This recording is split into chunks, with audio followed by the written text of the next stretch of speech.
मुझ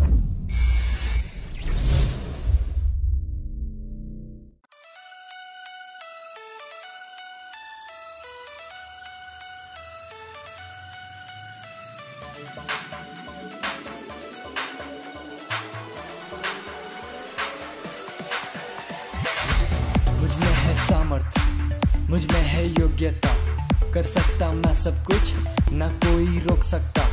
यीशु की मैं रचना, रचा उसके समान, कहने से थम जाते हैं ये आंधी और तूफान। झुकाऊं आसमान ये, हिलाऊं हर पहाड़ में, चलूं मैं पानी पे भी यीशु में विश्वास से। खोलूं अंधों की आंखें, भरूं मुर्दों में सांसें, सुन लो सब कान वालों मेरी हर एक बातें।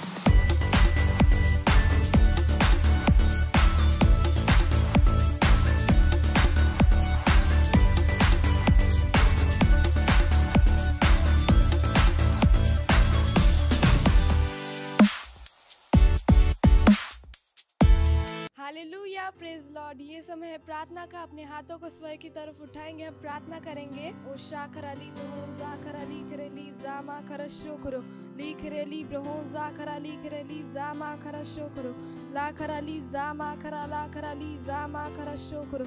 ओ शाखराली जामा खरा, ओ शाखराली जामा खरशो करो, ली खरेली जामा खरा। ओ शाखराली ब्रहोजा खराली खरेली जामा खराली खरेली जामा खरा। ओ शाखराली ब्रहोजा खराली खरेली जामा खरा। ओ शाखराली ब्रहोजा खराली खरेली जामा खरा शोकरो। ओ राजा मा खराली खरेली जामा खरा। ओ शाखराली जामा खरा। ओ राखराली जामा खरा शोकरो ली जामा खरा। ओ शाखराली जामा खरा शोकरो ली ब्रहोजा खरा। हालेलुया। आज का हमारा पहला प्रेयर पॉइंट है। हम प्रार्थना कर रहे हैं टीनेजर्स के लिए, उनकी सुरक्षा के लिए। वो बुरे और दुष्ट लोगों से बचे हुए हैं। यीशु मसीह के नाम में आमीन। प्रार्थना कीजिए कि जैसे ही हम भारत के टीनेजर्स तक पहुंच रहे हैं, वे सब यीशु को अपने प्रभु और स्वामी के रूप में ग्रहण कर रहे हैं। यीशु के नाम में हम प्रार्थना करेंगे। ओ शाखराली ब्रहोजा खराली खरेली जामा खरा शोकरो, ली खरेली जामा खरा शोकरो ला ब्रहोजा खरा, ली खरेली जामा खरा शाखराली ब्रहोजा खरा। ओ राजामा खराली खरेली जामा खरा शोकरो, ओ राखराली जामा खराली खरे शोकरो ला ब्रहोजा खरा, ली खरेली जामा खरा शोकरो। ओ शाखराली ब्रहोजा खराली खरेली जामा खरा। ओ शाखराली ब्रहोजा खराली खरेली जामा खरा। ओ शाखराली ब्रहोजा खरा, ली खरेली जामा खरा शोकरो ला ब्रहोजा खरा। ओ राजामा खराली खरेली जामा खरा शोकरो। ओ शाखराली ब्रहोजा खरा, ली खरेली जामा खरा शोकरो ली ब्रहोजा खरा। ओ राखराली जामा खराली ब्रहोजा खरा। ओ शाखराली ब्रहोजा खरा, ली खरेली जामा खरा शोकरो ली ब्रहोजा खरा, ली खरेली ब्रहोजा खरा ला खराली जामा खरा। ओ राजामा खरा शोकरो, ओ राखराली जामा खराली ब्रहोजा खरा। ओ शाखराली ब्रहोजा खरा, ली खरेली जामा खरा। ओ शाखराली ब्रहोजा खरा, ली खरेली जामा खरा शोकरो ली ब्रहोजा खरा, ली खरेली ब्रहोजा खरा, ली खरेली जामा खरा। ओ शाखराली ब्रहोजा खरा। ओ राजामा खराली ब्रहोजा खराली खरेली जामा खरा। ओ शाखराली जामा खराली जामा खरा। ओ शाखराली ब्रहोजा खराली ब्रहोजा खरा। ओ राखराली ब्रहोजा खराली खरेली जामा खरा शोकरो। ओ शाखराली जामा खरा। ओ शाखराली जामा खराली जामा खराली जामा खरा शोकरो ली ब्रहोजा खरा। सारे टीनेजर्स बचे हुए यीशु मसीह के नाम में। ओ राखराली जामा खरा शोकरो ली जामा खरा। ओ राखराली जामा खरा शोकरो ली जामा खरा। ओ शाखराली जामा खराली खरेली जामा खरा शोकरो, ला खराली जामा खरा शोकरो। ओ शाखराली ब्रहोजा खरा, ली खरेली जामा खरा शोकरो ली ब्रहोजा खरा। ओ शाखराली जामा खरा शोकरो। ओ राजामा खराली खरेली जामा खरा शोकरो। ओ शाखराली ब्रहोजा खराली खरेली जामा खरा। ओ राखराली जामा खरा। ओ शाखराली ब्रहोजा खराली खरेली जामा खरा शोकरो। ओ राखराली जामा खराली खरे शोकरो। ओ राजामा खराली ब्रहोजा खरा। ओ रा ब्रहोजा खराली खरे शोकरो। हालेलुया। हम अपना दूसरा प्रेयर पॉइंट बोलेंगे। पहला तीमुथियुस उसका 2 अध्याय कहता है, जो चाहता है कि सब मनुष्य का उद्धार हो जाए और सब सत्य को भली भांति पहचाने। प्रार्थना कीजिए अपने परिवार, पड़ोसियों और दोस्तों के लिए जिनका उद्धार नहीं हुआ है। वे उद्धार ग्रहण करें और सच्चाई के ज्ञान में आ जाए। प्रार्थना कीजिए कि वे यीशु को उनके प्रभु और उद्धारकर्ता के रूप में ग्रहण करें। हम प्रार्थना करेंगे। ओशा खराली ब्रहो जा खराली करेली जा मा खरा शोकरो ली करेली जा मा खराली करेली जा मा खरा शोकरो और रा ब्रहो जा खराली करेली जा मा खरा शोकरो और राजा मा खराली करेली जा मा खरा शोकरो ओशा खराली ब्रहो जा खराली करेली जा मा खरा ओशा खराली ब्रहो जा खराला खराली जा मा खरा और राजा मा खराली करेली जा मा खरा शोकरो ली करेली जा मा खरा शोकरो ली ब्रहो जा खरा और रा खराली जा मा खरा शोकरो ली ब्रहो जा खरा और रा खराली जा मा खरा शोकरो ली ब्रहो जा खरा ओशा खराली ब्रहो जा खराली करेली जा मा खरा शोकरो ली करेली जा मा खरा शोकरो और रा ब्रहो जा खराली जा मा खरा ला खरा शोकरो और रे करेली जा मा खरा शोकरो ली ब्रहो जा खराली करेली जा मा खरा और रा ब्रहो जा खराली जा मा खरा ओशा खराली ब्रहो जा खराली जा मा खरा शोकरो और रा ब्रहो जा खराली ब्रहो जा खराली करेली जा मा खरा और रा खराली जा मा खरा शोकरो और रा खराली ब्रहो जा खराली करेली जा मा खरा शोकरो और रा जा मा खरा शोकरो और रा ब्रहो जा खराली जा मा खरा शोकरो ली ब्रहो जा खरा और रा खराली जा मा खरा शोकरो ली ब्रहो जा खरा और रा खराली जा मा खरा ली करेली जा मा खरा शोकरो ली जा मा खरा और रा जा मा खरा शोकरो ली जा मा खरा और रा जा मा खरा शोकरो ली ब्रहो जा खरा शे करेली जा मा खरा शोकरो और रा ब्रहो जा खरा ली करेली ब्रहो जा खरा ली करे शोकरो और रा खराली ब्रहो जा खरा ली करे शोकरो ली ब्रहो जा खरा और रा खराली जा मा खरा शोकरो और शा खराली ब्रहो जा खराली ब्रहो जा खरा और रा खराली जा मा खरा शोकरो ली ब्रहो जा खरा और रा जा मा खराली ब्रहो जा खरा और शा खराली जा मा खरा और रा ब्रहो जा खराली जा मा खरा शोकरो और रा जा मा खराली जा मा खरा शोकरो ली ब्रहो जा खरा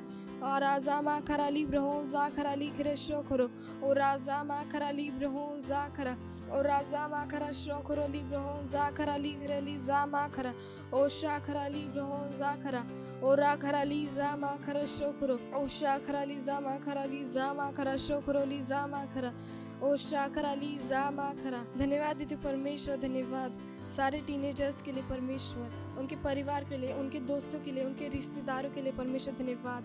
वो शैतान के हर एक चालों से, हर एक योजनाओं से बचे हुए यीशु के नाम में धन्यवाद देते परमेश्वर। मैं इस प्रार्थना को यीशु मसीह के नाम में मानती हूँ, आमीन।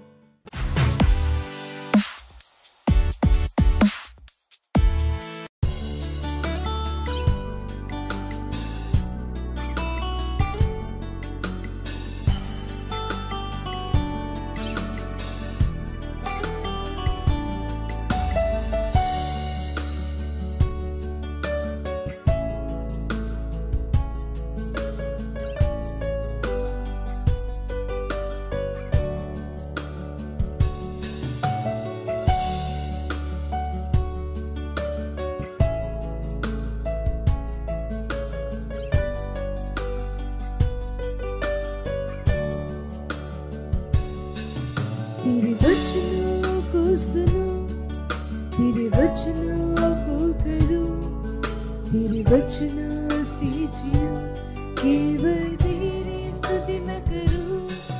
तेरे वचनों को सुनो, तेरे वचनों को करो, तेरे वचनों से जियो, केवल तेरी स्तुति मैं करूं। आराधना हो तेरी, आराधना हो तेरी, आराधना हो तेरी, आराधना हो तेरी। तेरा वचन है रोशनी, है मेरे पैरों की ज्योति। तेरा वचन है जिंदगी, इसमें ही मेरी हर खुशी। तेरा वचन है रोशनी,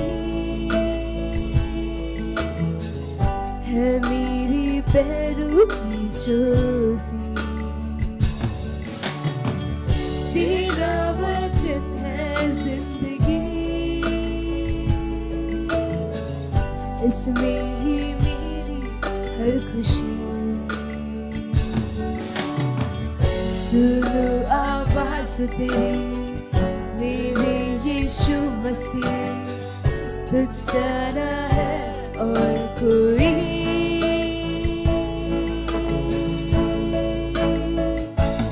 आराधना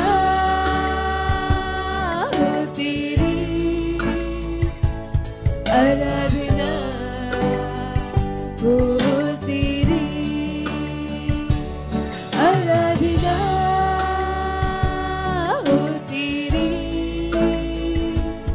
आराधना हो तेरी। तेरे वचनों को सुनो, तेरे वचनों को करो, तेरे वचनों से जियो, केवल तेरी स्तुति मैं करूं। आराधना हो तेरी, आराधना हो तेरी, आराधना हो तेरी, आराधना हो तेरी, आराधना हो तेरी,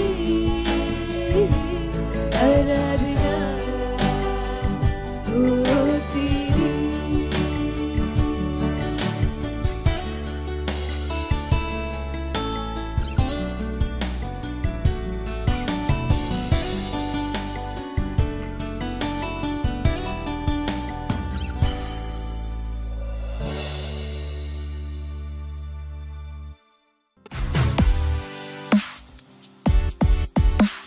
हालेलुया, प्रेज द लॉर्ड। आप सभी का स्वागत है आज के हमारे तूफानी ऑर्गेनिक टीम्स के प्रोग्राम में। और ये समय है टीवो रैप्सोडी का, और आज का संदेश है पास्टर क्रिस की ओर से, परमेश्वर का प्रकाश इस्तेमाल करो। हालेलुया, अर्थात वचन के प्रवेश से प्रकाश आता है। Praise the Lord. बाइबल का वचन लिया गया है भजन संहिता 119वां अध्याय और 19वां वचन। मैं तो पृथ्वी पर परदेसी हूँ, अपनी आज्ञाओं को मुझसे छिपाए न रख। Praise the Lord. हालेलुया। चलिए कुछ बात करते हैं। आज के हमारे आरंभिक वचन राजा दाऊद के द्वारा बोले गए थे, यह जानने के लिए कि वह पर्याप्त बुद्धिमान था कि वह पृथ्वी पर परदेशी था। यहाँ पर उसका भाव हमें परमेश्वर के वचन के लिए उसकी अत्यधिक लालसा के विषय में कुछ उल्लेखनीय दिखाता है। उसने कहा, अपनी आज्ञाओं को मुझसे छिपाए न रख। शायद कोई आश्चर्य करे कि दाऊद परमेश्वर का वचन के विषय में इतना जुनूनी क्यों था। आप भजन संहिता 119 उसके 105वें वचन में उत्तर को देखेंगे। तेरा वचन मेरे पाँव के लिए दीपक और मेरे मार्ग के लिए उजाला है। Praise the Lord. हालेलुया। वह जानता था कि वचन जीवन में उसकी मदद करेगा और उसे मार्गदर्शित करेगा। यह उसे प्रकाश देने के लिए दीपक था और उसके मार्ग का प्रकाशन करने के लिए उजाला था। उसकी आत्मा में वचन के प्रवेश ने उसे समझ और प्रकाश दिया। भजन संहिता 119वां अध्याय और 130वां वचन। विश्व आत्मिक अंधकार में डूबा है और यही कारण है कि अपने रास्तों को ढूंढने और जीवन में विजयी रूप से अपनी दिशा निर्धारित करने के लिए आपको परमेश्वर के वचन के प्रकाश की आवश्यकता है। वचन के विषय में जुनूनी बनो। होने दो कि यह आपको मार्गदर्शित करे और आपके कदमों को निर्धारित करे। Praise the Lord. हालेलुया। कितना अद्भुत वचन। आगे पास बता रहे हैं कि परमेश्वर का वचन प्रकाश है जो आपको दिखाता है, प्रेज द लॉर्ड, की वास्तविकता और सच्चाई क्या है? यही है जो वास्तविक आपको प्रकट करता है। परमेश्वर के वचन के प्रकाश के द्वारा आप उन सुंदर वस्तुओं को देखेंगे जिन्हें परमेश्वर ने अपनी आत्मा में डाला है। आप देखेंगे कि आप एक जीवन से बढ़कर है। आपके लिए कुछ भी असंभव नहीं है। Praise the Lord, hallelujah. आपके अंदर बहुत महिमा और सुंदरता है, लेकिन आप वस्तुओं को केवल परमेश्वर के वचन के प्रकाश में ही देख सकते हैं। परमेश्वर का वचन सच्चा प्रकाश है। जैसे ही आप इसका अध्ययन करते हैं और इस पर मनन करते हैं, वैसे ही जीवन में आपका मार्ग प्रकाश से भर जाएगा और आप महिमा से महिमा में बढ़ते जाएंगे। Praise the Lord, hallelujah. कितना अद्भुत वचन। और आप इसे और गहराई में जानने के लिए पढ़ सकते हैं रोमियो उसका 12वां अध्याय 2 वचन और यूहन्ना उसका 8वां अध्याय 12वां वचन। Praise the Lord, hallelujah. ये समय प्रार्थना का, अपने हाथों को उठा लीजिए, अपने आंखों को बंद कर लीजिए और मेरे पीछे प्रार्थना करिए। प्यारे पिता, आपकी वचन की महिमा के लिए मैं आपका धन्यवाद देता हूं। आपका वचन मेरे पैरों के लिए दीपक है और मेरे मार्ग के लिए उजाला है। इसीलिए मैं महिमा के उत्तम स्तरों को देखता हूं और समझता हूं जिन्हें आपने मेरे लिए नियुक्त किया है। यीशु के नाम में आमीन। Praise the Lord, hallelujah. और आप दैनिक बाइबल अध्ययन योजना में कर सकते हैं और आप एक वर्षीय बाइबल अध्ययन योजना में पढ़ सकते हैं लूका उसका 20वां अध्याय और 21वां अध्याय। Praise the Lord. और आप पहला शमूएल में पढ़ सकते हैं 20 से 22वां अध्याय। Praise the Lord, hallelujah. और आप 2 वर्षीय बाइबल अध्ययन योजना में कर सकते हैं मरकुस उसका 5वां अध्याय 1 से 13वां वचन और लय व्यवस्था उसका 24वां अध्याय। Praise the Lord, hallelujah. और ये समय एक्शन पॉइंट जानने का, और आज का जो हमारा एक्शन पॉइंट है वो है आपके जीवन में कौन से क्षेत्र अंधकारमय है जहां पर आपको दिशा की जरूरत है। भजन संहिता उसका 119वां अध्याय 105वां वचन और दूसरा पत्र से पहला अध्याय और 19वां वचन पर मनन करने के लिए थोड़ा समय निकालो, जब तक कि उन क्षेत्रों के विषय में परमेश्वर के वचन का प्रकाश आपकी आत्मा में न चमके। Praise the Lord, hallelujah.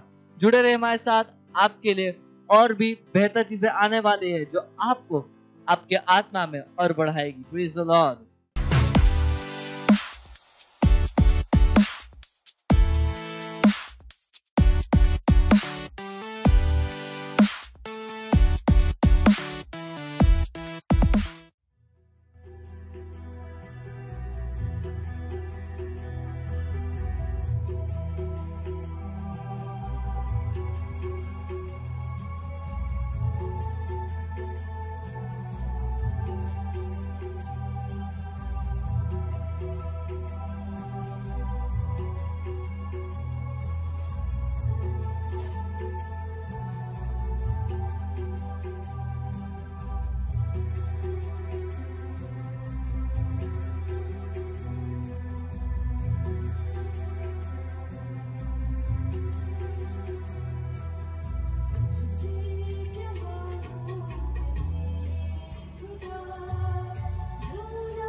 ले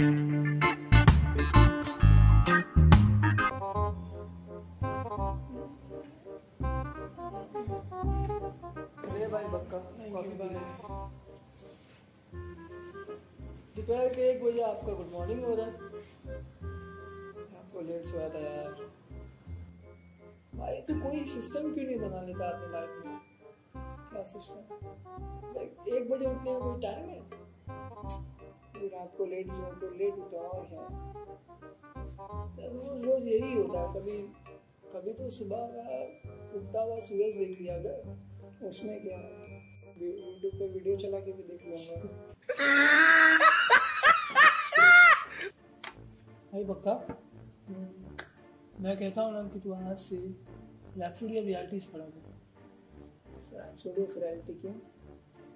भाई रैप्सोडी ऑफ रियलिटीज जो है ना, वो तेरे दिन को तैयार करेगी तेरे लिए और तुझको तैयार करेगी दिन के लिए।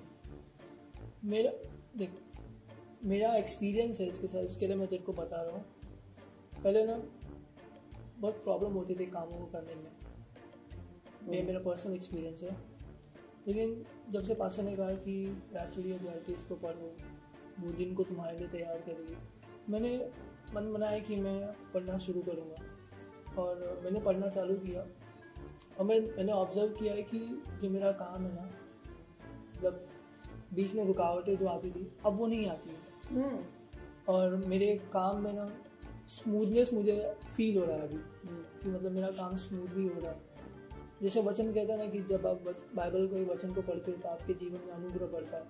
तो रैप्सोडी ऑफ रियलिटीज हमारे जीवन में अनुग्रह को लाता है। तो ये मैंने देखा है, ऑब्जर्व किया, वही मैं तुझे सजेस्ट करता हूँ कि भाई तू भी पढ़ा कर, तेरे को भी ना अपने अंदर काफ़ी चेंजेस मिलेगा। तो भाई मुझे वो रैप्सोडी ऑफ रियलिटी मिलेगी कैसे? एक बात सिंपल है, रैप्सोडी ऑफ रियलिटीज को लेने के लिए हमारे स्क्रीन पे जो डिटेल्स आ रहे हैं आप उस पर संपर्क कर सकते हो। सेकेंड थिंग, हमारा जो Christ embassy India first flight app है, वहाँ पर भी आपको रैप्सोडी ऑफ रियलिटीज मिल सकती है। आप गूगल प्ले स्टोर पे जाकर डाउनलोड कर सकते हो। इसका नाम Christ embassy India first flight, Christ embassy India first flight app. Details screen पे आ रही है, आप उसे देख सकते हैं, आप उसको प्ले स्टोर से भी डाउनलोड कर सकते हैं। अब भाई वहाँ पे ना तुझे ऑडियो फॉर्मेट में मिलेगा, PDF फॉर्मेट में मिलेगा, टेक्स्ट फॉर्मेट में मिलेगा।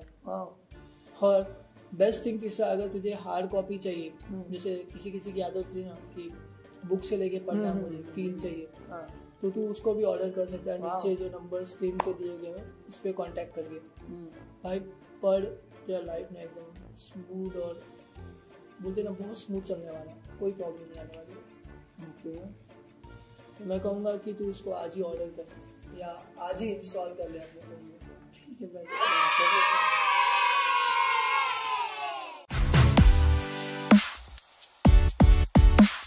हेलो एंड वेलकम, स्वागत है आपका फिर से एक बार हमारे और आपके पसंदीदा प्रोग्राम। चलिए दोस्त ताली बजाएंगे, हम स्वागत करेंगे, आप सबका स्वागत है। मुझे पता है लोग ताली बजाने परेशानी हो रही क्योंकि इनका माइक्रोफोन इनके हाथ में है, कोई बात नहीं, पर आप अपने लिए ताली बजा सकते हैं, आपका स्वागत है। और मेरे पास सेट पे हैं फिर से दो लोग, मेरे लेफ्ट हैं केविन, स्वागत है आपका। Thank you so much sir. Thank you Kevin, बहुत अच्छे लग रहे हैं, बहुत फ्रेश से लग रहे हैं केविन। और मेरे राइट तरफ है अंकुर, स्वागत है आपका। Thank you so much sir. और अंकुर भी लग रहा है आज अच्छी क्रीम लगा के आए हैं, तो अंकुर और केविन दोनों का स्वागत है यहाँ पे हमारे प्रोग्राम में। और मुझे विश्वास है कि आपके सवालों के जवाब मिल रहे हैं और आपकी जो परमेश्वर के साथ यात्रा है वो बेहतर हो रही है। कोई एक सवाल है जो बार बार लोग मुझसे पूछते हैं कि आपको क्या लगता है कि जीवन का उद्देश्य क्या है। ये इस पे नहीं कि मुझे क्या लगता है कि जीवन का उद्देश्य क्या है, बाइबल हमें बताती है कि मनुष्य का उद्देश्य क्या है, परमेश्वर ने मनुष्य क्यों बनाया। क्योंकि जब हम बात करते हैं जीवन की तो हम बात कर रहे हैं मनुष्य के जीवन की, केवल जीवन की बात नहीं कर रहे, हम बात कर रहे हैं मनुष्य के जीवन का उद्देश्य क्या है। तो मनुष्य के जीवन का उद्देश्य है जिसने उसको बनाया है उसकी इच्छा को जाने और उसकी इच्छा को पूरा करे। ये हर सृष्टित वस्तु का उद्देश्य है। एक सृष्टिकर्ता होता है, एक सृष्टित वस्तु होती है, एक क्रिएटर है, एक क्रिएटेड है, बीइंग है।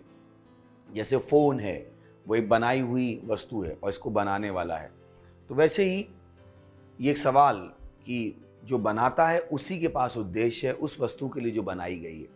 तो जवाब है जो आप अपने आप को हमेशा दे सकते हैं, अपने आप को उत्साहित कर सकते हैं कि मुझे परमेश्वर ने बनाया है, और क्योंकि उसने बनाया है तो उसने मुझे किस लिए बनाया, ताकि मैं उसकी इच्छा को जानूं और उसकी इच्छा को पूरी करूं, और यही जीवन का, मानवीय जीवन का उद्देश्य है। तो चलिए हम आपके सवालों को शुरू करने वाले हैं, और मुझे विश्वास है पवित्र आत्मा की सामर्थ्य के द्वारा हम आपके सवालों के जवाब दे पाएंगे। चलिए एक छोटी सी प्रार्थना करते हैं। धन्यवाद देते हैं परमेश्वर फिर से एक बारी मौका देने के लिए कि हम यहाँ पर हैं। आप विश्व से बढ़कर हैं प्रभु, आप एकमात्र जीवित और सच्चे प्रभु हैं। धन्यवाद देते हैं हमारे जीवनों में आपकी दया के लिए, इस समय के लिए धन्यवाद जो आपने हमें दिया है, और इस प्रार्थना को हम यीशु मसीह के नाम में मांगते हैं, आमीन। Praise the Lord. चलिए शुरू करते हैं। मुझे नहीं पता कौन शुरू करने वाला है, तो मैं शुरू आप करने वाले। ओके। तो आज का हमारा सबसे पहला सवाल है वो है कि किसी प्रोग्राम के बाद जब लोगों से फीडबैक लिया जाता है तो लोग कहते हैं मैंने यह सीखा है और अब से मैं यह करूँगी या यह नहीं करूँगी, लेकिन वो कुछ करते नहीं हैं। तो फीडबैक देने का क्या मतलब है? कैसे कोई खुद में सुधार को लाए? ओके, तो पहले तो मैं कहना चाहूँगा जिसने भी सवाल दिया है, जैसे बाइबल बताती है प्रेरितों के काम की पुस्तक में, जब पतरस और यूहन्ना उस गेट पर थे जिसका नाम सुंदर था, और पतरस ने कहा सोना और चांदी तो मेरे पास नहीं है। उसे नहीं पता था यूहन्ना के पास है या नहीं। तो पहले तो ये मत सोच ली कि हर इंसान जो फीडबैक देता है वो कुछ नहीं करता, आपको क्या पता। हाँ, तो पहले तो ये इसको डिफाइन कर लेते हैं। ये आपका अपना व्यक्तिगत अनुभव हो सकता है, और मैं आपको बता सकता हूँ, मैं बहुत से प्रोग्रामों में फीडबैक देता हूँ और मैं करता हूँ, और मैं आपको ऐसे बहुत से लोगों से मिलवा सकता हूँ जो करते हैं। तो सवाल ये होना चाहिए कि कुछ लोग जो फीडबैक देते हैं और नहीं करते हैं, या आप अपना भी नाम ले सकते हैं, ले सकती हैं, क्योंकि जिस तरह की भाषा है लगता है एक लड़की है। तो जो मुझे लगता है अच्छा सवाल होना चाहिए, कैसे कोई खुद में सुधार को लाए। ये सवाल होना चाहिए कि जो मैंने करने का मन बनाया है उसे मैं कैसे कर पाऊँ। ये ज़्यादा सही सवाल होगा। पर ये सोच लेने का कि जो लोग फीडबैक दे रहे हैं वो यूं ही दे रहे हैं, वो झूठ बोल रहे हैं, ये उनका न्याय करने जैसा हो जाएगा कि ऐसा हो गया। ऐसा बिल्कुल भी नहीं है। तो प्लीज़ ये जो विचार है अपने दिमाग से निकाल दीजिएगा। लोग बदलना चाहते हैं, पर बदलाव के कुछ सिद्धांत हैं जिनको आपको समझने की ज़रूरत है। केवल क्योंकि आप बदलना चाहते हो इसका मतलब ये नहीं आप बदल जाओगे। उसके बाद कुछ सिद्धांत हैं, और यहाँ पर एक इम्पॉर्टेंट सिद्धांत है जिसके बारे में बात करना चाहता हूँ। वो इब्रानियों 2 अध्याय 1 वचन, कोई पढ़ सकता है मेरे लिए? इब्रानियों का 2 अध्याय 1 वचन कहता है, इस कारण चाहिए कि हम उन बातों पर जो हमने सुनी है और भी मन लगाएं, ऐसा ना हो कि बहक कर उनसे दूर चले जाएं। तो उसने क्या कहा कि जो बातें हमने सुनी, यानी आप वही बात कर रहे हैं। केवल ये स्क्रिप्चर आपके सवाल के लिए बहुत उपयुक्त है, क्योंकि आपने कहा लोग सुनते हैं और फिर वो करते नहीं। तो मुझे विश्वास है कि मैं आपको घुमा नहीं रहा हूँ, मैं वही वचन आपको दिखा रहा हूँ। उसने कहा इसलिए हम क्या करें, जो बातें हमने सुनी हैं उन पर हम और ज़्यादा मन लगाएं, कहीं ऐसा ना हो उनसे बहक कर। हिंदी में उन्होंने लिखा है बहक कर, पर अगर आप इंग्लिश में पढ़ेंगे, चलिए मैं इंग्लिश में पढ़ देता हूँ ताकि हम सही कॉन्टेक्स्ट में आ जाए। Therefore we ought to give the more earnest heed to the things which we have heard, least at any time we should let them slip. तो वो क्या बता रहा है कि एक सिद्धांत बता रहा है कि जो आप सुनते हो, अगर आप उस पर काम करना चाहते हो, उसका सिद्धांत क्या है कि आप उन चीज़ों को लगातार देखते रहो। Power of focus, power of focus. उसने बताया कि less than any time we should let them slip. ये बात कर रहा है कि आपके हाथ में कुछ है और अगर आप उस पर ध्यान नहीं दोगे तो क्या होगा, स्लिप हो जाएगा। जैसे कि एग्जाम्पल लेते हैं, मुझे पता है कभी कभी आप फ़ोन लेके बैठे थे और आप सो गए और क्या हुआ, फ़ोन स्लिप हो गया। हुआ होगा ना आपके साथ, तो रिमोट स्लिप हो गया। वही वो वचन बात कर रहा है। तो ऐसा नहीं कि फीडबैक देने के बाद लोग करना नहीं चाहते, पर उन्हें आगे का स्टेप नहीं पता है जो हम हमेशा बताते हैं। अभी हमारी लीडर्स ट्रेनिंग भी हुई थी, तो मुझे विश्वास है कि आखिरी सेगमेंट में मैंने बातचीत की थी कि कौन सी चीज़ें हैं कि आपको करनी है ताकि जो आपने सुना है आप उसको लगातार कर पाओ। और यही वो वचन बता रहा है कि आपको लगातार फोकस करना पड़ेगा, लगातार। हमने वहाँ पर क्वांटम फिजिक्स की बात की थी कि कैसे एक पार्टिकल होता है, जब तक आप उसको देखते रहते हो तो उसमें पार्टिकल के गुण होते हैं, और जब अपनी निगाह हटा लेते हो तो उसमें वेव के क्वालिटीज़ पैदा हो जाती हैं। जब तक आप देखोगे तब तक वो है, और यही वो बात कर रहा है। तो आपका सवाल का जवाब जो है कि हम कैसे सुधार को लाएं, सुधार की बात नहीं है, बदलाव की बात है। बदलाव कैसे आएगा? जब लगातार देखते रहोगे, लगातार देखते रहोगे, लगातार देखते रहोगे। यही कारण है कि आपको अपने दिन की प्लानिंग करनी है, वहाँ पर कुछ लिख के लगा लीजिए ताकि आप अपने दिमाग को क्या कर पाएँ, फोकस कर पाएँ। बहुत से लोगों ने बहुत सी डांटें सुनी है, बहुत से लोगों ने बहुत कुछ खो दिया है क्योंकि उन्होंने उन चीज़ों को क्या होने दिया, अपने हाथों से सरकने दिया। यही कारण है बाइबल कहती है ले होल्ड ऑन इटर्नल लाइफ, अनंत जीवन को धर ले, पकड़ ले, मजबूती से पकड़ ले। ये नहीं कि वो अपने आप में कोई आपसे ले सकता है, उसे लेट देम स्लिप, यानी हम ही हैं जो उसको क्या कर देंगे, फिसलने देंगे। आप समझ में आ गया? तो ये आपको करना पड़ेगा। सही है, चलिए अगला सवाल ले सकते हैं। अगला सवाल है, एक बार मुझसे गलती हुई थी। मैं मेरे दोस्तों के साथ गलत चीज़ों को कर रही थी, पर अब मैं उनका साथ छोड़ दिया है। फिर भी मेरे घर के लोग मुझ पर विश्वास नहीं करते हैं। मुझे बहुत बुरा लगता है। अब मैं क्या करूं? कैसे उनके विश्वास को फिर से पाऊं? थैंक यू इस सवाल के लिए। यहाँ पर आपने एक चीज़ कही, मुझे बहुत बुरा लगता है।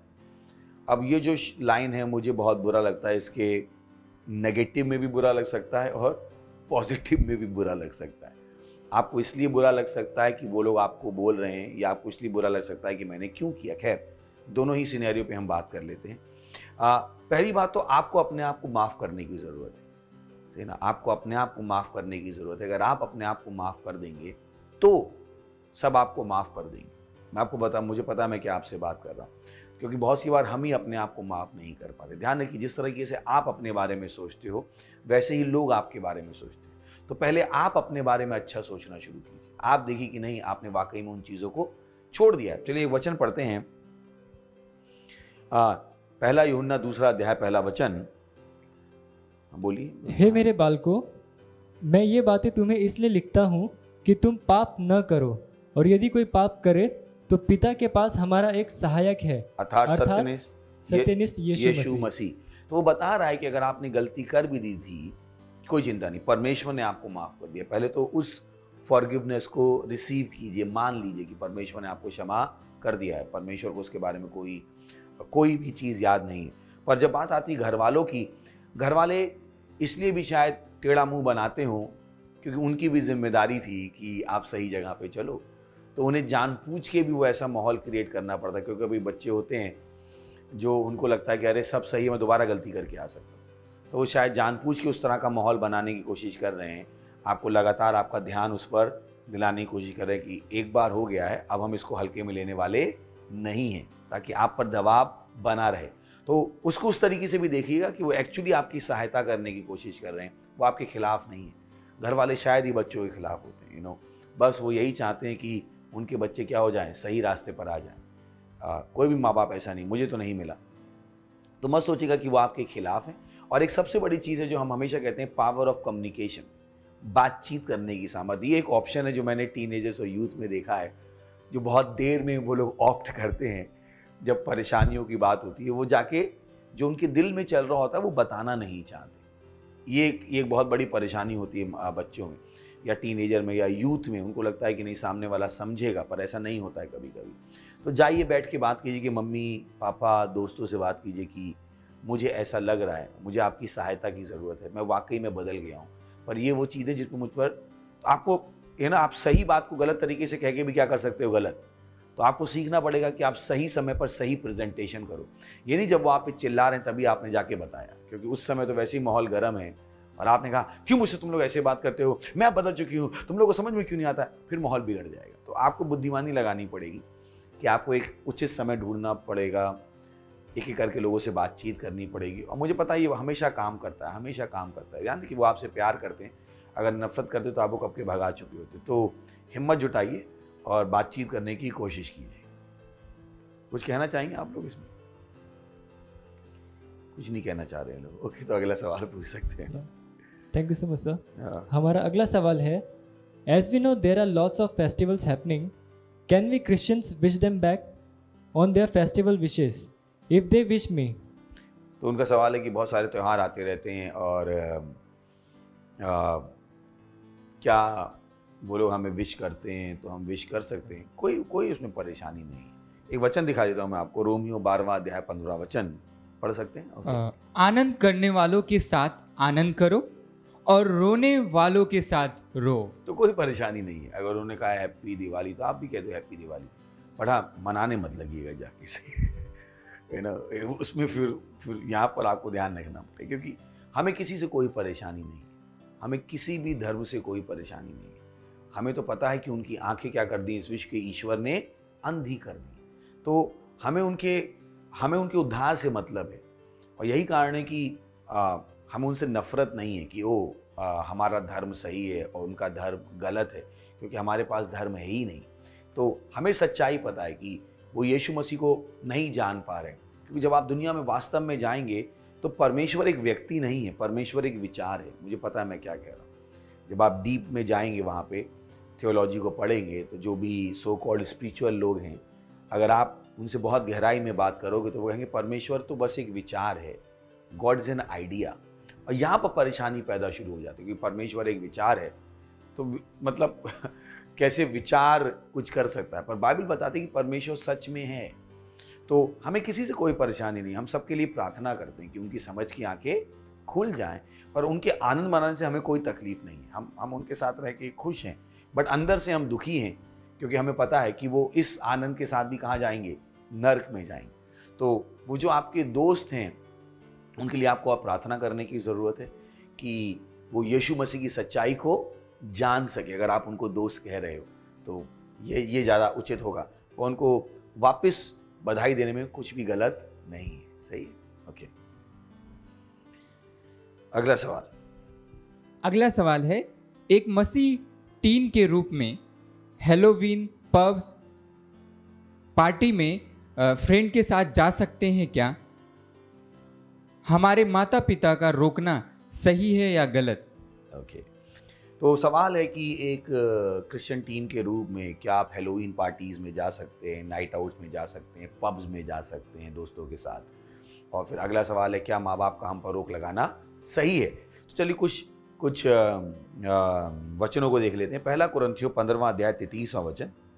धोखा न खाना, बुरी संगति अच्छे चरित्र को बिगाड़ देती है। तो पहला जवाब है आपको ध्यान देना पड़ेगा कि आप कहाँ जा रहे हो, क्योंकि आपको लग सकता है केवल आप जा रहे हो। तो बाइबल क्या कहती है? धोखा मत खाना, मत समझना तुम बहुत स्ट्रांग हो और होने वाला नहीं है। सही है ना? कि मैंने सुना था, किसी ने बताया कि चंदन विश्वव्याप नहीं लिपट रहे भुजंग, कि चंदन के पेड़ पर सांप लिपटे रहते हैं फिर भी चंदन उसके गुण को नहीं लेता है। बाइबल कहती धोखा मत खाना, इन चीज़ों धोखा मत खाना। बाइबल कहती है सच्चाई क्या है? बुरी संगति अच्छे चरित्र को बिगाड़ देती। तो आप एक क्रिश्चियन टीन हो, और इन्जॉयमेंट की जब हम बात करते हैं, इन्जॉयमेंट क्या केवल दारू पीने में ही है? क्या केवल दोस्तों के साथ ही है? क्या इन्जॉयमेंट बाइबल में नहीं है? क्या हम अलग तरीके से एंजॉय नहीं कर सकते? ये तो दुनिया का आनंद मनाने का तरीका है। तो मत सोचिए कि वही एकमात्र तरीका है आनंद मनाने का। स्वर्ग में भी आनंद होता है। वो क्या करते हैं? स्वर्ग में आनंद करते हैं, वो स्तुति करते हैं, प्रशंसा करते हैं, प्रेज़ द लॉर्ड, वो परमेश्वर की महिमा करते हैं। हालेलुया। तो मत सोचिएगा कि जब आप उनके साथ नहीं जा रहे हो तो आप कुछ मिस कर रहे हो।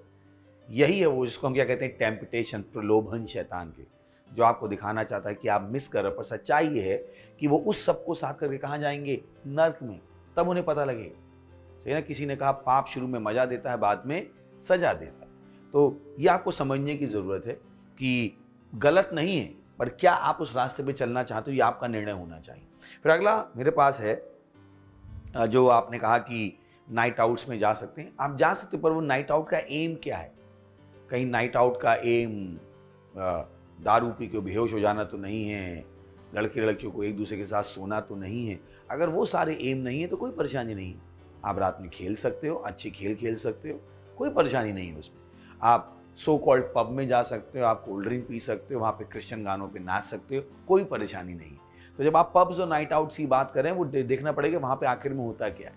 कि मुझे जो पता है, पब्स और नाइट आउट में फिर ड्रग्स की लतें लगती हैं, लोग आपको पुश करते हैं, फिर वहाँ पे ड्रिंक को स्पाइक करते हैं, और ये सारी चीज़ें फिर वहाँ पे होना शुरू हो जाती। तो आपको देखना पड़ेगा कि आप वाकई में करना चाहते हो या नहीं करना चाहते हो। जैसा आपने कहा, अगर आप क्रिश्चियन टीन हो, मुझे नहीं लगता कि आप इन चीज़ों को करना चाहते हो, क्योंकि हमारी बाइबल इन चीज़ों को प्रोत्साहित नहीं करती। इनफैक्ट कोई भी विश्वास इसको प्रोत्साहित नहीं करता।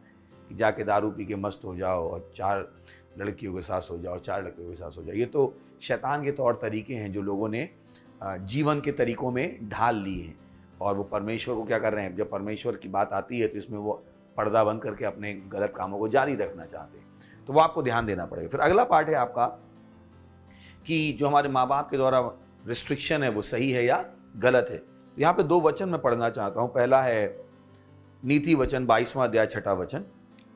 लड़के को उसी मार्ग की शिक्षा दें जिसमें उसको चलना चाहिए, और वह बुढ़ापे में भी उससे ना हटेगा। तो आप देख सकते हैं, अगर माँ बाप इस रोल को नहीं करेंगे तो परमेश्वर उनसे जवाब पूछे। बाइबल बता रही है यहाँ पे कि उसको उस मार्ग की शिक्षा दे जिसमें उसे चलना चाहिए, यानी परमेश्वर की ओर से एक मार्ग बनाया गया है। तो वो रिस्ट्रिक्शन नहीं लगा रहे, पहले तो उसको रिस्ट्रिक्शन देखना बंद कर दी। हम अच्छी चीज़ों को भी रिस्ट्रिक्शन देखते हैं। कभी आप ट्रेन में बैठे और ट्रेन किस पे चलती है, पटरियों पे, क्या ये ट्रेन के लिए रिस्ट्रिक्शन है, ट्रेन की सेफ्टी के लिए? किसके लिए? सेफ्टी। तो ट्रेन के लिए रिस्ट्रिक्शन है क्या? No sir. तो ट्रेन का ही नहीं, मैं रिस्ट्रिक्शन में हूं, मैं पटरी पे ना चल के सड़क पे चलूंगी तो खत्म हो जाएगी ट्रेन। तो पहले तो उसको रिस्ट्रिक्शन की तरह देखना बंद कर दीजिए, उसको नेगेटिविटी में देखना बंद कर दीजिए, उसको अनुशासन की तरह देखना बंद कर दीजिए। ये एक रास्ता है, ट्रेन को जैसे पटरी पे चलना है ताकि क्या कर सके, ट्रेन अपने गंतव्य तक पहुंच सके, दूसरों को भी क्या ले जा सके, अपने डेस्टिनेशन तक ले जा सके। ये वो चीज़ें समाज हमें नहीं बताता, हमने उनको गलत शब्दों के द्वारा परिभाषित करना शुरू कर दिया। हमने उसको डिसिप्लिन देखना शुरू कर दिया है, उसको हमने रिस्ट्रिक्शन देखना शुरू कर दिया है। अगर हम उसको सही रास्ते पर चलने का तरीका की तरह लेंगे तो मुझे लगता है आपको उसमें परेशानी हो जाए। ट्रेन को आप और कहाँ चलाना चाहोगे, प्लेन को आप कहाँ चलाना चाहोगे, हवाई पट्टी पे कि खेत में? नहीं चल सकता। तो उसको रिस्ट्रिक्शन की तरह देखना बंद कर दी। बाइबल कहती है लड़के को उसी मार्ग की शिक्षा दे जिसमें उसको चलना चाहिए। तो हमारे भी चलने के लिए एक रास्ता, पर बहुतों को ये नहीं पता। जैसे ट्रेन के चलने के लिए पटरी है, प्लेन के चलने के लिए, उड़ने के लिए हवा है, और जब वो लैंड करता है तो क्या है, हवाई पट्टी है। बस के चलने के लिए सड़क है, जहाज के चलने के लिए पानी है। वैसे हमारे चलने के लिए भी एक रास्ता है। आपको क्यों लगता है कि हमारे चलने के लिए रास्ता नहीं होगा? अगर ट्रेन के चलने के लिए रास्ता है तो मनुष्य के चलने के लिए भी एक रास्ता है। Praise the Lord. तो वो रिस्ट्रिक्शन कैसे हो गया? Praise the Lord. फिर अगला वचन है, तो देख सकते हैं वो बुढ़ापे में भी ना हटेगा, यानी जब वो बड़ा हो जाएगा। तो माँ बाप को ये पता है, परमेश्वर ने बुद्धि दी है उनको। यही कारण माँ बाप को पता है जब तक बच्चा छोटा है तभी तक उसको सही रास्ता दिखाया जा सकता है। तो उनको पता है अपना रोल, वो अपने रोल का निर्वाह कर रहे हैं। वो आपसे नफरत नहीं करते, वो आपको कंट्रोल करना नहीं चाहते। अगला यहाँ पे एक और वचन है, नीति वचन 22वां अध्याय 15वां वचन। लड़के के मन में मूढ़ता की गांठ बंधी रहती है, परंतु अनुशासन की छड़ी के द्वारा वह खोलकर उससे दूर की जाती है। माँ बाप को यह भी पता है कि जो बच्चा पैदा होता है उसके अंदर मूर्खता की गांठ बंधी होती है। गांठ पता ना, वो पल्लू में गांठ बांधते हैं। तो बाइबल कहती है कूट कूट की भरी होती है। तो जब बच्चे पैदा होते हैं उनके अंदर मूर्खता कूट कूट की भरी होती है। यही कारण कि वो सुसु करते हैं, अपनी सुसु वो चाट रहे होते हैं। फिर उनके अंदर मूर्खता की क्या है कुछ। मैं एक बच्चे को देख रहा था, वो उसने अपना चिप्स लिया, चिप्स को उसने मिट्टी में डाला और वहीं से उठा के खा रहा है।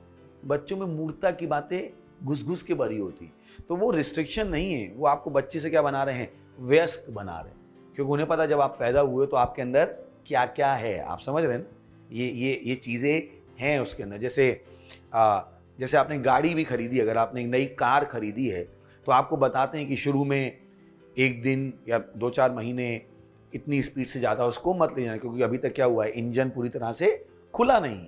उन्हें भी पता है, मुझे पता है, ये सारी चीज़ें आपको पता हैं जो मैं आपसे कह रहा हूँ। तो उसको रिस्ट्रिक्शन मत देखिए, उसको क्या देखिए, आपके चलने का तरीका है। और वो अनुशासन भी है। तो किस लिए अनुशासन है? ताकि आपके अंदर जिस मूर्खता के साथ आप पैदा हुए थे वो मूर्खता आपके अंदर से क्या कर सके, वो निकाल सके। चलिए अगला सवाल। हमारा अगला सवाल है, what happens when anyone is having a relationship with other religion person? सवाल है कि जब एक व्यक्ति के दूसरे धर्म के व्यक्ति, मैंने कहा ना कि पहले तो धर्म शब्द निकालना बहुत ही यहाँ पे टिपिकल हो जाएगा। तो यहाँ पर एक कह सकते हैं सवाल ये होना चाहिए, अगर वो सवाल होगा तो मैं जवाब दे सकता हूँ। क्योंकि धर्म की बात आती है तो सारे धर्म एक हैं, कोई भी अच्छा नहीं है, कोई भी बुरा नहीं है, सब एक ही कैटेगरी में, क्योंकि किसी भी धर्म में परमेश्वर नहीं है। Praise the Lord. तो आप इससे मिलो उससे मिलो, कोई फर्क नहीं पड़ता, सब एक जैसे ही हैं।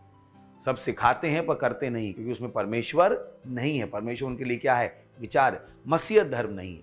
पर अगर आपका सवाल यह है कि अगर एक मसीह गैर मसीह के साथ, तो धर्म का शब्द मत इस्तेमाल कीजिए, क्योंकि हमारे पास धर्म नहीं है, फिर वहां से कंट्रोवर्सी शुरू हो जाती है।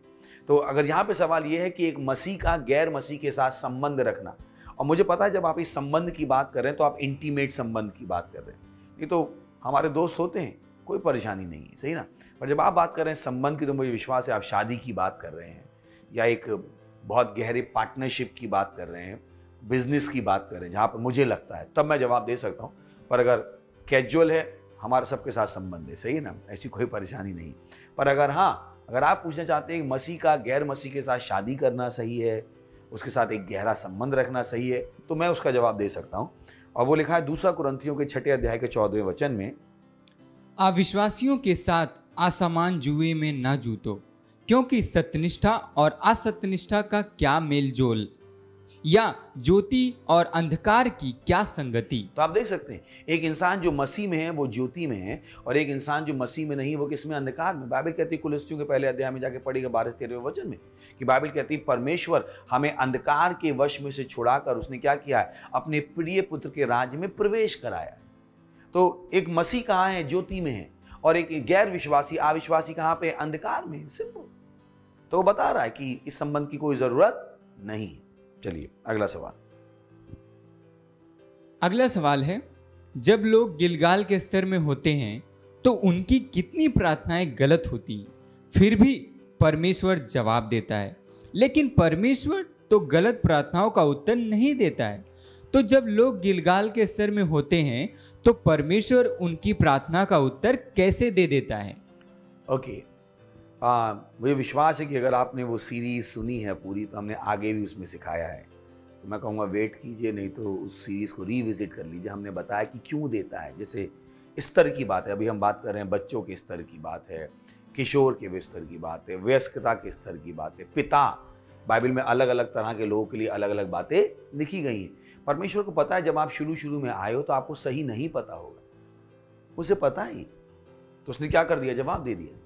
और इनफैक्ट अगर मैं उसको कहूँ, जो प्रार्थनाएं आप कर रहे होते हो वो ऑलरेडी जवाब हुई प्रार्थनाएं होती है। क्योंकि जब आप गिलगाल में होते हो तो आप कहते प्रभु रोटी दे दे, प्रभु कपड़ा दे दे, ये तो ऑलरेडी आपके क्या है, प्रोविजन का भाग है, आपकी विरासत का भाग है। आप समझ रहे हैं ना, कि मुझे नहीं पता इससे ज़्यादा कुछ प्रार्थनाएं करते हैं बच्चे केवल मांगते रहते हैं। बच्चों का हमें मुझे ये दे दो, मुझे ये दे दो, मुझे ये दे दो, ताकि वो अपनी शरीर की इच्छाओं क्या कर सकें, पूरा कर सकें। रोटी, कपड़ा और मकान, उनसे सारा वो मांगते भी नहीं।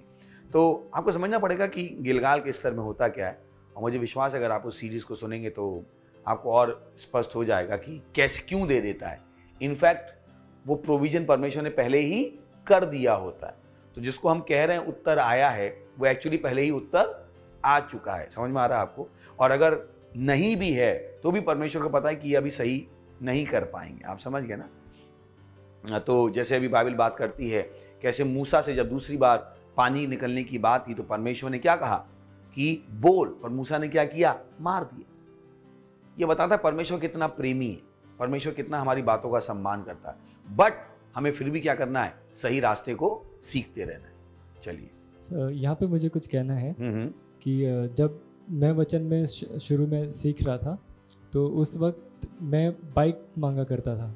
तो इनका जवाब है यहाँ पे, तो उस वक्त मुझे तो बाइक चलाने भी नहीं आती थी, तो मुझे बाइक नहीं मिला। मैंने परमेश्वर से बाइक मांगी बट मुझे नहीं मिला। बट उसी जगह पे मैंने गिटार मांगा तो मुझे मिला। तो हम कह सकते हैं कि जो हमारे लिए सही होता है वो परमेश्वर हमें देता है, और जो हमारे लिए सही नहीं होगा वो पिता हमें कभी नहीं देगा। बाइबल कहती है अगर तुम्हारा बच्चा तुमसे सांप मांगे तो क्या तुम उसको दे दोगे? नहीं दोगे। तो गिलगाल के स्तर में ये सारी चीज़ें भी होती हैं। मुझे विश्वास है हम आपके सवाल का जवाब दे पाएँ। ओके, अगला सवाल। हमारा अगला सवाल है, I like God but I feel bore to read Bible and don't understand it, but my pastor says read Bible, read Bible. सवाल है कि मैं परमेश्वर से पसंद करता हूँ मेरे ख्याल से तो प्रेम होना चाहिए। खैर आपका सवाल है तो मैं आपके सवाल से पूछ देता हूँ, और मैं उसको पढ़ने में बोर हो जाता हूँ and I don't understand it.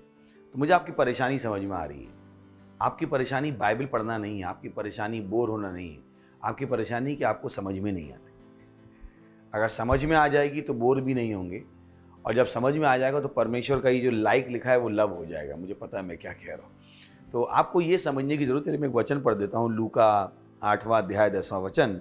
Okay, उसने कहा, तुमको परमेश्वर के राज के भेदों की समझ दी गई है और औरों को दृष्टांतों में सुनाया जाता है, इसलिए कि वे देखते हुए भी ना देखें और सुनते हुए भी ना समझें। तो ये आपकी परेशानी है, सही है ना, जो आपने सही से कही वहां पर कि मुझे समझ में नहीं आती। अगर समझ में आ जाएगी तो बाइबल से बड़ा खजाना कोई नहीं। I love my Bible. वास्तव में जब वो गाना गाते हैं ना, बाइबल एक खजाना है, काश मैं पूरी दुनिया को बता पाऊँ कि बाइबल कितना बड़ा खजाना है। बाइबल में बहुत कुछ है, बहुत कुछ। आप कुछ भी सीख सकते हो बाइबल से, कुछ भी अच्छी चीज़ सीख सकते हो। तो यह आपको जानना पड़ेगा कि जब आप बाइबल पढ़ने बैठे तो प्रार्थना कीजिए। अगर पवित्र आत्मा आपकी सहायता नहीं करेगा तो आप बाइबल को नहीं समझ पाओगे, जैसा उसने कहा वहाँ कि इसलिए कि वे देखते हुए भी ना देखें और सुनते हुए भी ना समझे। तो बाइबल पढ़ने से पहले प्रार्थना कीजिए, पवित्र आत्मा मेरी सहायता करो, और घोषणा कर सकते कि मेरे पास समझ है, मुझको ये समझ दी गई क्योंकि मैं क्या हूँ, नया जन्मा मसीह। और जब बाइबल आपको समझ में आ जाएगी, ओ बॉय, किसी को आपको बताना नहीं पड़ेगा। अब आप दूसरों को बता रहे होगे बाइबल पढ़ो, बाइबल पढ़ो और बाइबल पढ़ो। और यही कारण है कि आपके पास्टर कहते हैं बाइबल पढ़ो, बाइबल पढ़ो, क्योंकि पास्टर को समझ में आती है, पास्टर को पता है कि इसमें कितना बड़ा खजाना है जो आप खुद ही पा सकते हो जब आप पढ़ लोगे उसको। चलिए अगला सवाल। अगला सवाल है, हम लोग चौल में रहते हैं और हम जब काम के लिए जाते हैं तो लोग हमारे बारे में गलत गलत बोलते हैं, तब हमें क्या करना चाहिए और क्या कैसे लोगों को बोलना चाहिए? ओके, चलिए तो हम पढ़ते हैं वचन, रोमियो 12वां अध्याय 14वां वचन। अपने सताने वालों को आशीष दो, आशीष दो, श्राप न दो।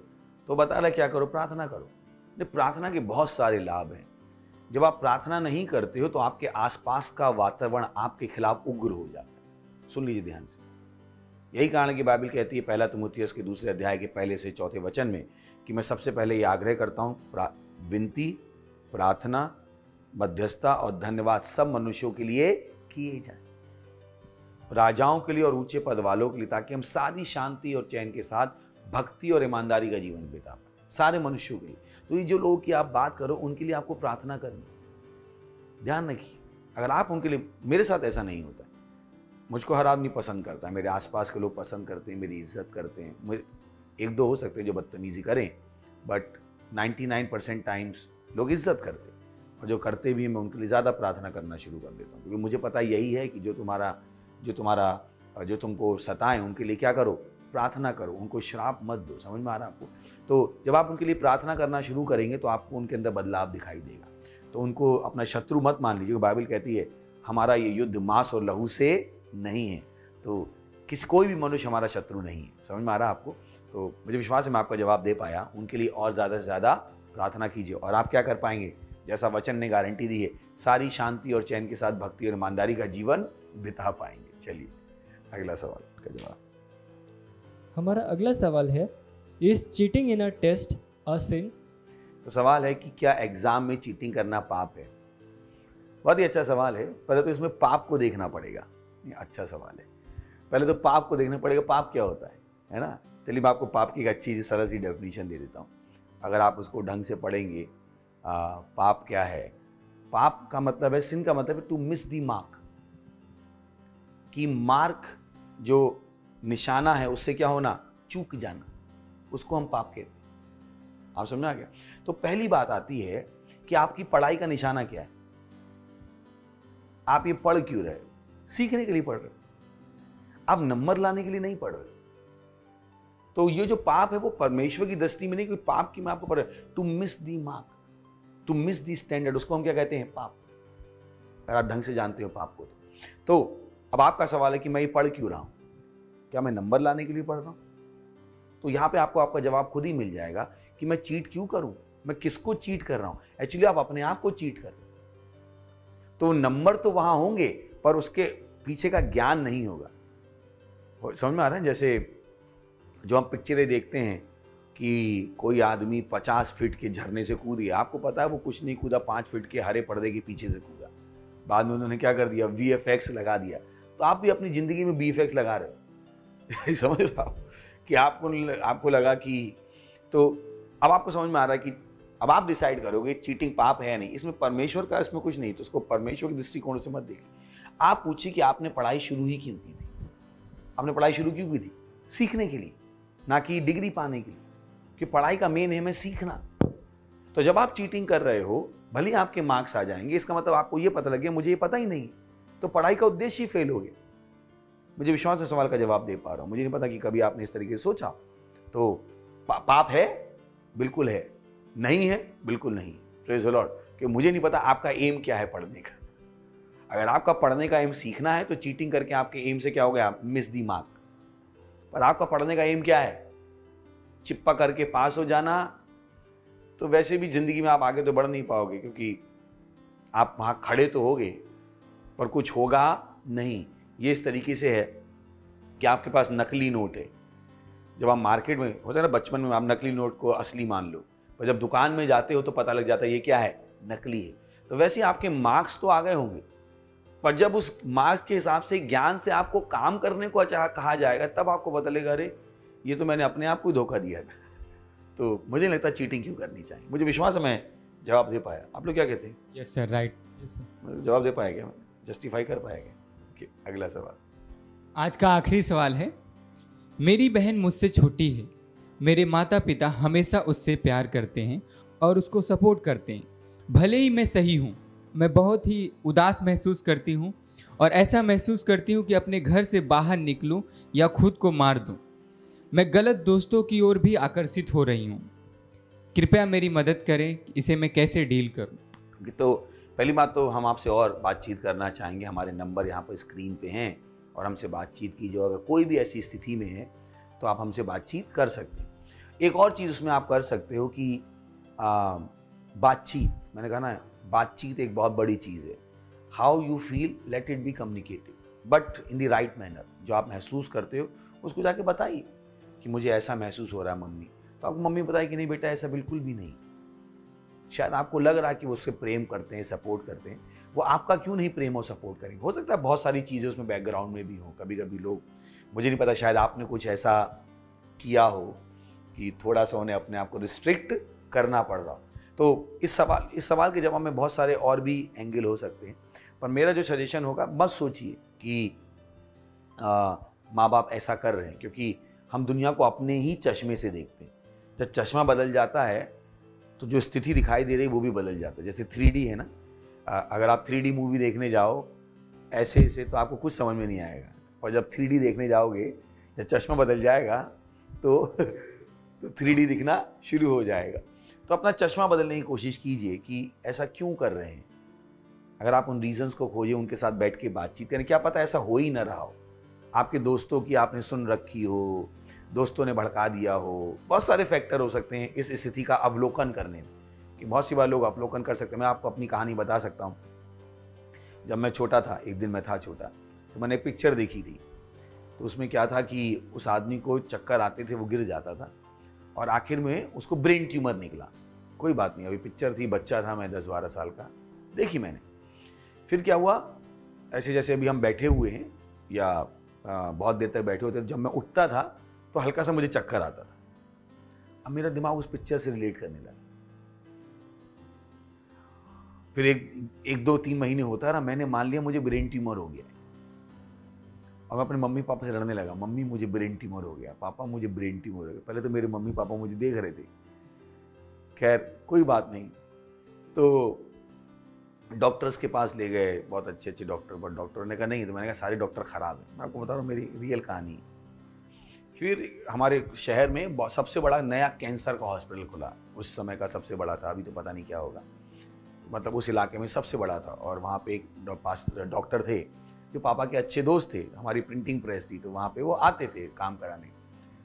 तो मैंने कहा पापा ये तो हैं, उनसे अपॉइंटमेंट जल्दी नहीं मिलता था, पर क्योंकि वो हमारे क्लाइंट थे तो मुझे पता है मिल जाएगा। तो मैंने पापा से कहा पापा इनसे क्यों नहीं मिलती, ये अच्छी डॉक्टर, इनको मेरी परेशानी मिल जाएगी। तो कोई बात नहीं, पापा ले गए उनके पास, और वही हुआ। डॉक्टर साहब को मेरी परेशानी मिल गई। उन्हें पता लग गया कि मुझे ट्यूमर है और उन्होंने मुझे गोली दी। कोई बात नहीं, मैंने 2 महीने गोली खाई और मैं गया डॉक्टर साहब का थैंक यू कहने। अरे अंकल थैंक यू मुझे बचाने के लिए। बोले इधर बैठ तू कहने, तुझे कोई ट्यूमर नहीं था पहले दिन से, जो मैंने तुझे दिया था वो शुगर कोटेड गोलियां दी थी, समझ में आ रहा है? केवल आपको बताने के लिए, आपका सवाल का जवाब देने के लिए। कभी कभी स्थिति को मैं नहीं कह रहा स्थिति वैसी नहीं होगी, हो भी सकती है। इसलिए मैंने कहा हमको आपसे बात करने की ज़रूरत है, पर क्या पता स्थिति वो ना हो जैसे आप देख रहे हो।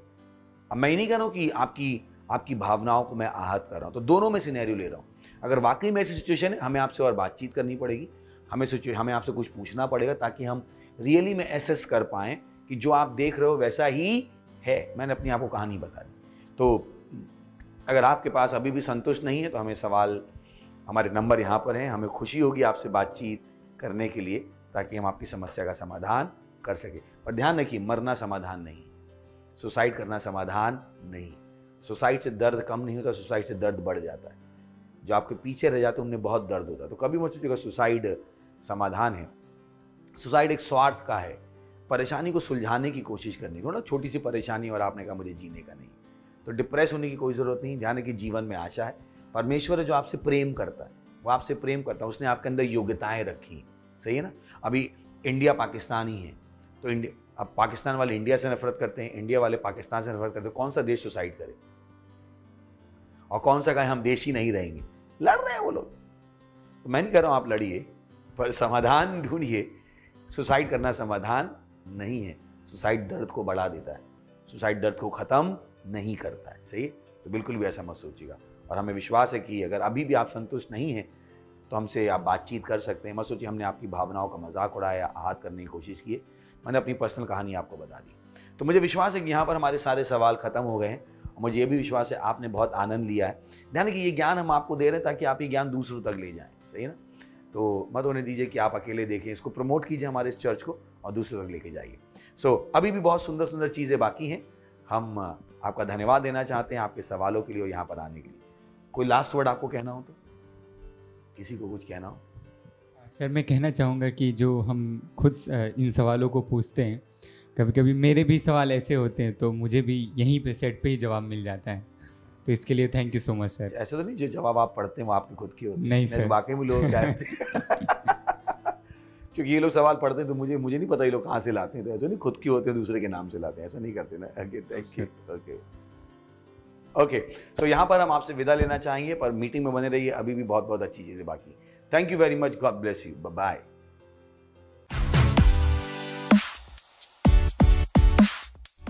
हेलो दोस्तों, स्वागत है आपका इस महत्वपूर्ण सेगमेंट पे। हमारे तूफानी और ज्ञानी दोस्तों का हम स्वागत करते हैं। ध्यान है कि तूफानी होना बहुत अच्छी बात है, पर तूफानी के साथ ज्ञानी होना भी बहुत बड़ी बात है। और ज्ञान आपके पास तब तक नहीं आता है जब तक यीशु मसीह आपके पास नहीं आता है। तो आप जो भी हो, आपके अंदर जो टैलेंट है, उसके बाद अगर आप स्वर्ग न जाओ तो उस टैलेंट का कोई फ़ायदा नहीं है। यह आपके पास मौका है कि आप स्वर्ग जा सकते हैं, और स्वर्ग जाने के लिए ज़्यादा कुछ करने की ज़रूरत नहीं है। केवल यीशु मसीह को अपने प्रभु और उद्धारकर्ता के रूप में ग्रहण करने की ज़रूरत है। तो आइए मेरे साथ ये प्रार्थना कीजिएगा, अपनी आंखों को बंद कीजिएगा और इस प्रार्थना को अपने मुंह से बोलिएगा, अपने दिल में विश्वास करके, और आप स्वर्ग के अपने रास्ते पर होंगे। प्रार्थना करेंगे, मेरे पीछे बोलिएगा। हे प्यारे पिता, मैं विश्वास करता हूँ यीशु मसीह में, जीवित परमेश्वर के जीवित पुत्र में। मैं विश्वास करता हूँ कि वो क्रूस पर मरा मुझे बचाने के लिए, और परमेश्वर ने उसे तीसरे दिन मरे हुए में से जिंदा किया, और वो सदा के लिए जीवित है। आज मैं बुलाता हूं यीशु मसीह को मेरे जीवन में मेरा प्रभु होने के लिए, मेरा स्वामी होने के लिए। मैं अपने मुंह से घोषणा करता हूं कि यीशु मसीह जीवित परमेश्वर का जीवित पुत्र मेरा प्रभु है, मेरा स्वामी है। मैं बच गया हूं। मैं विश्वास के द्वारा अपने अंदर अनंत जीवन को ग्रहण करता हूं। आज से, अभी से मेरे अंदर मसीह का दिमाग है, मसीह मेरी बुद्धि बन गया है। धन्यवाद प्रभु मुझे बचाने के लिए, यीशु मसीह के नाम में, आमीन। Praise the Lord. अगर आपने ये प्रार्थना की तो मैं आपको बताना चाहता हूँ, परमेश्वर ने आपकी प्रार्थना सुनी है और अब आप स्वर्ग के नागरिक हैं। ग्लोरी, बधाई हो आपको। हमारी डिटेल्स स्क्रीन पर है। हम आपसे सुनना चाहेंगे, आपकी सहायता करना चाहेंगे, ताकि आप इस स्वर्ग के जीवन को जीना सीख सके। Praise the Lord, hallelujah. मैं आपके लिए प्रार्थना करूंगा। इससे पहले हम बाकी सेगमेंट में जाएं, प्रभु प्रार्थना करता हूं हर उस व्यक्ति के लिए, टीनेजर के लिए, यूथ के लिए, माँ बाप के लिए, जिन्होंने अभी अभी यीशु मसीह को अपने प्रभु के रूप में ग्रहण किया। मैं प्रार्थना करता हूं कि यीशु मसीह का नाम उनके ऊपर सदा के लिए बना रहेगा। शैतान का इनके ऊपर कोई दावा या कब्जा नहीं। हाँ प्रभु, मैंने आशीष देता हूँ आपकी बुद्धि के द्वारा, आपकी आशा के द्वारा, आपके विश्वास के द्वारा, आपके प्रेम के द्वारा और आपके आत्मा के द्वारा, यीशु मसीह के नाम में, आमीन। Thank you very much. God bless you.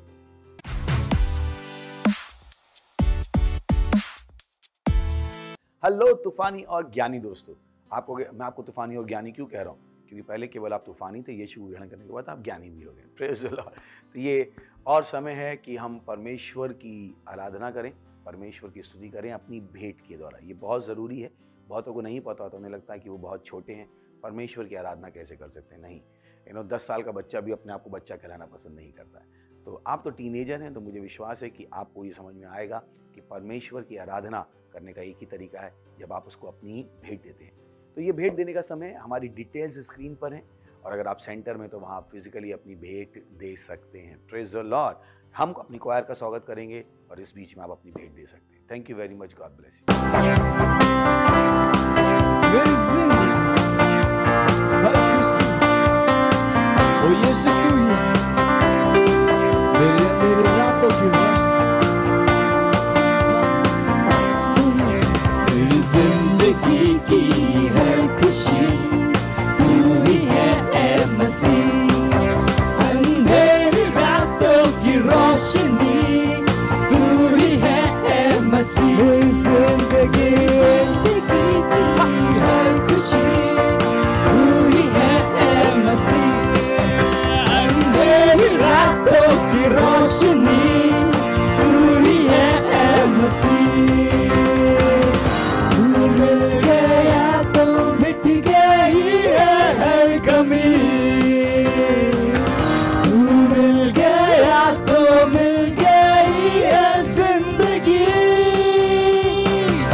तू मिल गया तो हर कमी मिल गई है हर कमी। हालेलुया।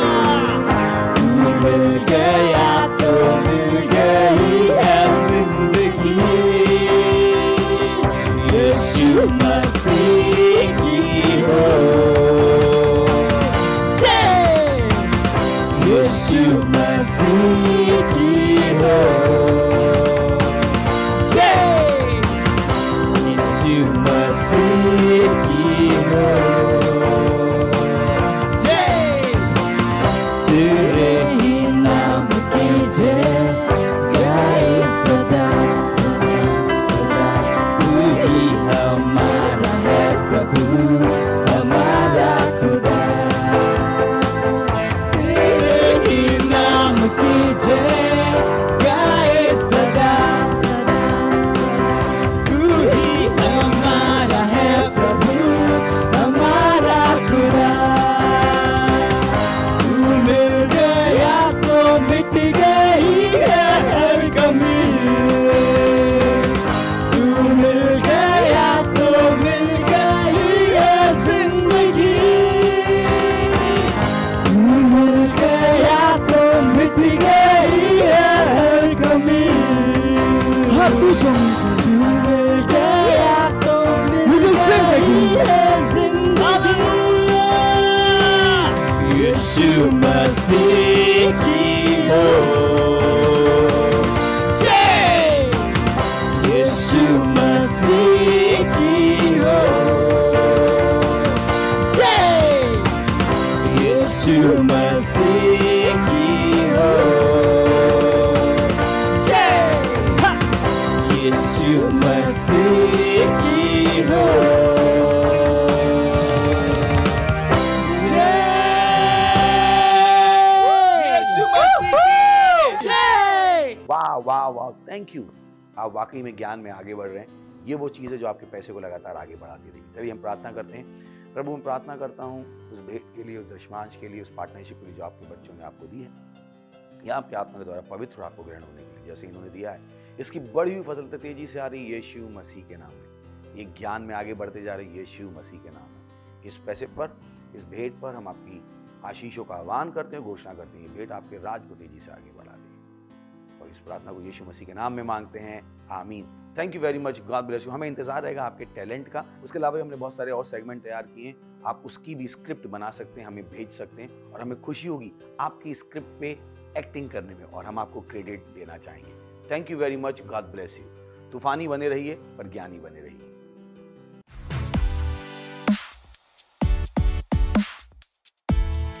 ये समय है एक्शन पॉइंट्स का अनाउंसमेंट, कि मुझे पता है कि आप टीनेजर है तो आप कुछ करना चाहते हैं, आप बैठना नहीं चाहते, तो आपके लिए बहुत अच्छे अच्छे काम है, प्रभु के काम है। आप हमारे साथ जुड़ सकते हैं।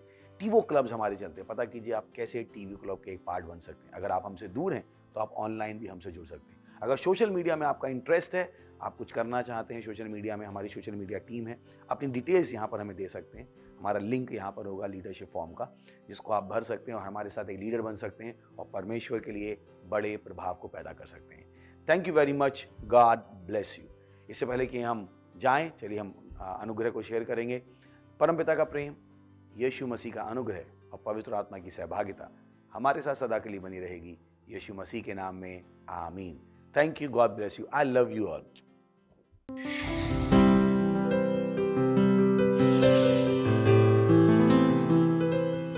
Subscribe to our channel, hit the bell icon, like, comment and share. Thank you and God bless you.